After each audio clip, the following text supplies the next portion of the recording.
Attention, ce qui va suivre n'est en rien de l'actualité, de l'information, encore moins de l'information scientifique. Il s'agit de scénarios de type science-fiction, fiction scientifique, de scénarios alternatifs destinés uniquement à nous divertir, un peu comme Walt Disney, s'il vous plaît. Donc il ne s'agit pas d'informations en quoi que ce soit reliées à des choses existantes, même si elles peuvent présenter des traits de similitude avec notre réalité ordinaire. C'est tout à fait fortuit. Tout à fait fortuit. Oui, tout à fait fortuit.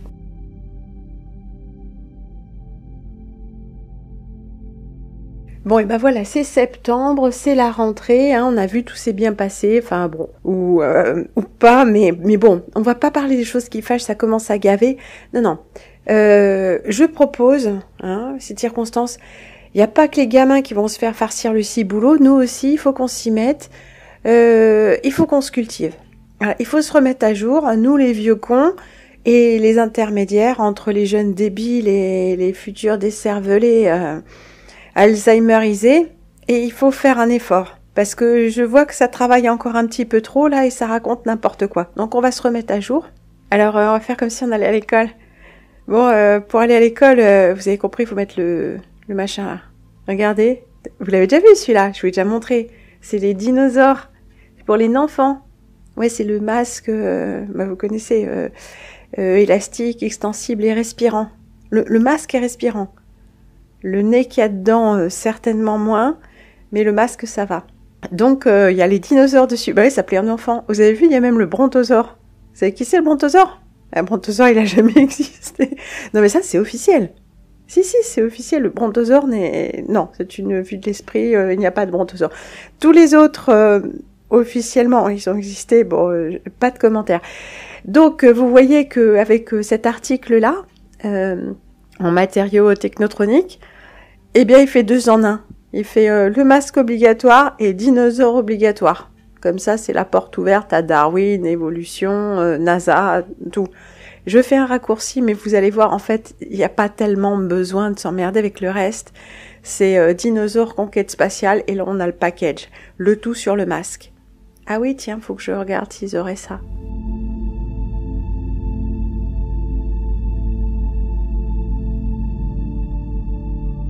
En tout cas, c'est parti. Dinosaures.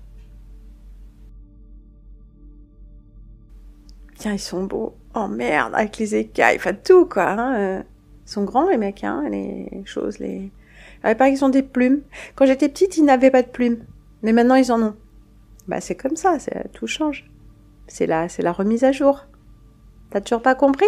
Ben oui, on te branche, on te fait la mage, la mise à jour. Voilà. Alors les enfants ont fait la programmation de base et puis toi t'es reprogrammé tout au long. T'as pas remarqué que les choses elles avaient changé depuis que t'es petit? Bon, les choses dans le monde extérieur un peu, mais la version des choses, ah t'as pas remarqué? Mais tente de te réveiller mon gars. Débouche les oreilles, ouvre les yeux, pète un coup, débarrasse-toi du superflu, enlève les pots de saucisson que t'as devant les yeux. T'as pas remarqué par exemple que quand on était petit, alors je sais pas quel âge t'es déjà vieux con ou t'es entre les deux, non? Tu te situes, je sais pas, quand on a passé le demi-siècle, où on est en passe de le passer, on peut quand même se prévaloir déjà du titre de vieux con, vieille conne. Non, vieux machin, c'est un peu plus tard. Il faut encore une petite vingtaine d'années. Mais bon, après, c'est laissé à ta libre discrétion, hein. Il paraît qu'il y a un gars qui avait pris sa retraite des chemins de fer, il avait 50 ans, il était en maison de correction. Tu sais, le truc pour les vieux, quoi, la maison de retraite, le mouroir. Bref. J'en étais où, moi? Ah oui, quand on était petit, enfin moi surtout, 72. Ça te dit quelque chose, 72? Je sais, je la ramène toujours avec ça, c'est un vachement beau chiffre, moi j'adore. Mais c'est pas la question. 72, c'est la photo. The Blue Marble. La boule bleue. Ben oui, la photo de la Terre vue de la Lune. La Lune. Il y en a qui ont vu la Lune, mais il y en a pas, ils ont vu la Terre. Ben ouais, Non, mais pas en se penchant.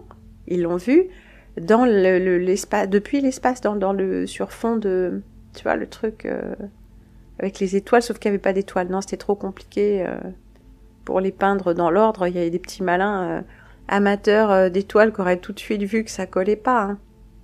Enfin, j'imagine. Donc c'est tout noir, et t'expliques pourquoi c'est tout noir. Bah ça allait plus vite à peindre. Hein. Bon, bref, c'est pas ça que je voulais dire. 72. Donc moi, j'ai raté les premiers pas de l'homme sur la Lune. Putain, j'arrive toujours après la fête. Enfin, quoique, pas de panique, hein, parce que, bon, de toute façon, c'était fait en studio, donc personne n'a rien vu. Ah bah, c'était forcément fait en studio. Quand bien même ils auraient vraiment marché sur la Lune, qui, bon, pas de commentaire, ils auraient bien sûr tourné en studio. Toutes ces photos, ces images, ces séquences sont tournées en studio. J'ai une émission en 12 parties ou 11 parties, je sais pas, sur là-dessus. Et il y a au moins 3 épisodes sur les photos et les vidéos. Bah oui, les lumières additionnelles. Enfin, je veux dire, quand on est du métier, on rigole, quoi. À moins de vraiment se boucher les yeux, le nez, les oreilles, la bouche, tout, quoi. La cervelle. Bon. Donc, je disais ça. J'ai raté les premiers pas. En fait, j'ai rien raté du tout, hein. Mes premiers pas étaient certainement plus importants dans ma propre vie. Ah, c'est peut-être ça, leur histoire, en fait. Transposer toujours un truc dans un autre. Cette espèce d'abrutis, là, dans leur scaphandre. C'est vrai, ils sont des proportions bizarres, c'est pas un homme adulte. Mais bon, je m'égare, comme d'habitude, je réfléchis à haute voix tout en perdant le fil de mon petit chemin de cailloux qui nous mène au profond du terrier du lapin, n'est-ce pas? Donc, moi, j'ai quand même grandi, mais toi aussi, faut pas rigoler, avec l'idée que on allait dans l'espace. L'homme était allé sur la Lune. Putain, la Lune, c'est pas la porte à côté. Je sais pas combien de temps ils ont mis pour y aller. En fait, ils ont pas mis longtemps. Ils ont mis une journée, une nuit. Bah oui, Lune, jour, nuit, c'est quand même logique. À ce propos, vous la connaissez, celle-là? C'est l'agence belge, une fois, c'est l'agence spatiale belge. Ils font leur première conférence de presse. Alors c'est l'agence spatiale belge, ils sont là, les responsables de l'agence spatiale belge, et ils disent alors nous on a décidé de frapper fort parce que il y a la NASA, il y a les agences spatiales des grands pays qui mobilisent toute l'attention, mais nous on est une jeune agence spatiale, mais on a beaucoup d'ambition là une fois, et ce qu'on a décidé nous c'est d'envoyer un vaisseau avait un vol habité sur le Soleil, là. Alors les journalistes, ils sont consternés. Ils se regardent entre eux et il y en a un qui lève le bras pour poser une question et il dit « Excusez-moi, monsieur le directeur de l'agence spatiale belge, mais le Soleil, mais vous pourrez pas vous en approcher, vous allez vous brûler !» Enfin, le soleil, vous pouvez pas approcher du soleil comme ça. Alors le directeur, il regarde ses sous-directeurs, tout ça, son équipe, puis il rigole un peu et on sent qu'ils ont préparé, bien sûr, et ils étaient préparés cette question et ils leur disent mais bien sûr, on y a pensé, on va y aller de nuit. Voilà. Donc ils sont allés sur la Lune 2 jours ou 2 nuits, ça ne change rien du moment que elle était pas nouvelle parce que sinon ils l'auraient jamais trouvée. Bah oui, parce que c'est la lune noire, elle disparaît. Elle disparaît complètement, elle devient même transparente. Enfin bon. Donc il fallait y aller. Est-ce qu'ils sont allés au moment de la pleine lune? Ah ouais, c'est un joli coup d'œil, ça. À l'aller, c'est pleine lune et au retour, c'est pleine terre. Oh, c'est beau! Mais je m'égare, c'est pas ça que je voulais dire. C'est que quand j'étais petite, l'espace, ben c'était Mars, c'était Star Trek, c'était 2001. Je dis putain, on allait loin, on allait aux confins de la galaxie, avec des portes spatio-temporelles, des trous noirs, des machins. Moi, j'ai vu Outland quand j'étais petite. Oh, c'était terrifiant. Je vois, à un moment, il enlève son casque dans le vide intersidéral et pouf, il explose. Oh, c'est affreux, c'est dégueulasse. C'était pas un truc à faire voir une gamine, hein, franchement. Je l'ai vu au Star d'Arpajon. Tu connais? Bah, c'est un cinéma. Bah ouais, je pense que le cinéma, maintenant, c'est foutu. Hein. Mais bon. Où j'en étais? Oui, Outland, Star Trek, bon bref. L'espace lointain, c'était loin. Et là, vous savez ce que j'ai vu? Bah, tous les trucs, là. Oh, on peut pas, un jour, on ira sur la Lune. Putain, mais je croyais qu'on était allé en 69. 69, là, je crois qu'il y a une petite arnaque. C'est le truc qui se mord la queue. C'est l'Ouroboros mental. Non, non, on n'y est pas allé parce qu'on peut pas. Voilà. Tout y est, hein, tout est dit. Mais en tout cas, on continue de nous le dire. La lune. La lune. Et même, il y a des photos de la face cachée. Ah, c'est cool, comme ça on va pouvoir voir. Bon, c'est pareil, il y a des cratères, c'est moche, il n'y a rien à personne, il y a pas un... Non, il n'y a rien à faire sur la Lune. C'est pour ça que je suis allée, entre autres, c'est pour ça que j'ai préféré aller sur Jupiter. C'est moins connu. Et puis passer les anneaux, je trouvais ça un petit peu plus marrant. Mais en fait, on voit rien, je n'ai pas pu faire les photos. Puis, vous savez, à l'approche, comme c'était de nuit, les hublots étaient fermés. C'est con, hein. Bon, mais pourquoi je raconte ça, moi? Bref, je m'égare. En tout cas, quand j'étais petite, et même il n'y a pas si longtemps, l'espace, c'était quand même l'espace lointain. Genre, de la navette, tu vois la Terre comme une petite bille lointaine parmi d'autres trucs. Même sans aller jusqu'au soleil, bien sûr. Ouais, parce que là, il vaut mieux avoir la crème, l'écran total, crème solaire. Hein. Bah, bien sûr, puis là, t'en portes plus des pellicules argentiques, chimiques. Bah oui, parce que tout crame. Toi, tu crames pas avec ton petit scaphandre. Ouais, c'est des matériaux techniques, c'est du coton imprégné et puis du PVC et puis du polyacrylate de carbone xylophène, graphène comprimé, ouais, enfin des nanotubes quoi. Enfin à l'époque ils en avaient pas des nanotubes pour faire leur visière de casque, mais ils avaient des bonnes couturières qui leur faisaient les braguettes sur les combinaisons spatiales. Ouais.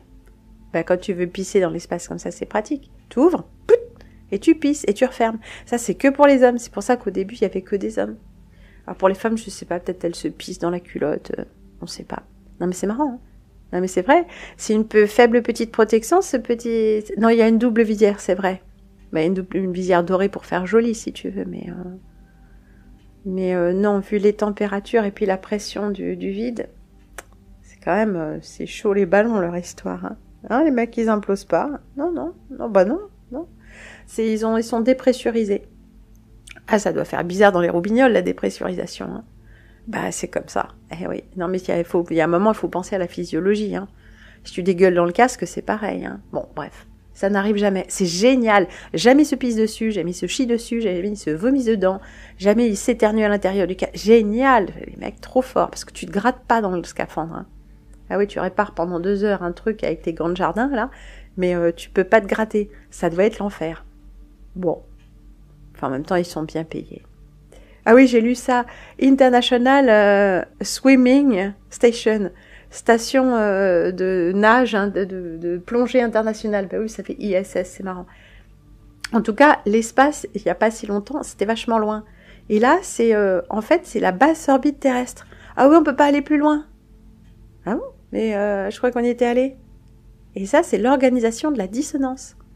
Genre, on t'a dit qu'on y était allé, et là, on te dit pas qu'on n'y est pas allé. On te dit juste qu'on peut pas. Mais il faut pas poser les questions. Et le tout, c'est ça. Est-ce que tu es bien dressé? Est-ce que tu vas poser les questions ou pas? Et si tu es en bonne dissonance cognitive, tu subis avec succès la double contrainte. La double contrainte, c'est par exemple 2 propositions opposées avec lesquelles tu dois être d'accord.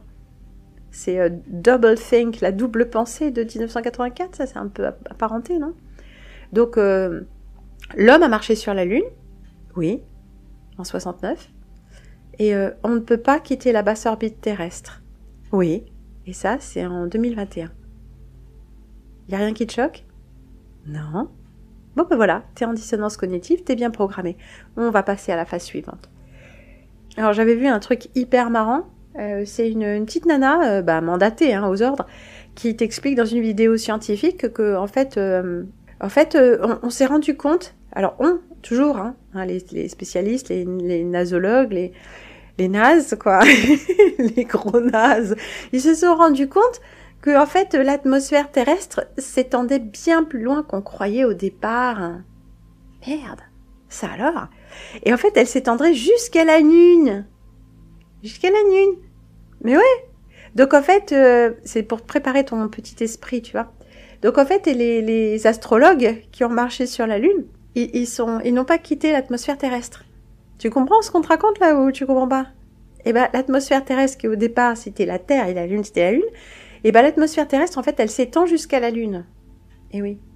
Ce qui explique qu'on ne peut pas quitter l'atmosphère terrestre tout en allant jusqu'à la Lune, mais sans y aller. Tu comprends? C'est comme les masques. Ça sert à rien, mais c'est obligatoire, mais on n'a pas le droit d'en acheter, mais il faut pas sortir sans. C'est la même chose. C'est pour te mettre la tête à l'envers. C'est aussi une façon de dire sans dire que la Lune est incluse dans l'atmosphère terrestre, ça ils le disent, mais pas comme ils le disent. La Lune est comme le Soleil à 5000 km à l'intérieur du dôme de verre. Tu sais, la petite boule à neige. Ton monde. Pas le mien, accessoirement. Ouais, c'est pour ça que ce serait bien de pas trop se foutre sur la gueule, parce qu'on est quand même enfermés ensemble, et plus ou moins avec les monstres aussi. Donc. Mais l'atmosphère terrestre qui s'étend jusqu'à la Lune, ça, les mecs, c'est trouvé. Vous comprenez ? Ça dit des choses contradictoires, ça explique comment on a pu y aller sur la Lune sans quitter l'atmosphère terrestre, et ça explique pourquoi on ne peut pas aller sur la Lune parce qu'on ne quitte pas l'atmosphère terrestre. C'est 2 en 1. C'est toujours des propositions contradictoires que tu dois avaler tout cru. Et au fait, si tu les avales pas par la bouche et que tu les veux pas par intramusculaire, tu les auras dans le cul en suppôt. Ça vient de sortir. Enfin, de rentrer accessoirement. C'est un truc qui a été interdit parce que c'était trop dangereux. Et là, ça ressort. Tu vas y avoir droit.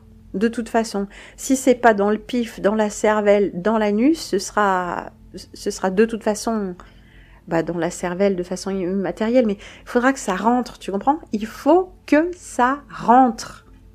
C'est rentré là ? Ouais, mais c'est rentré profond.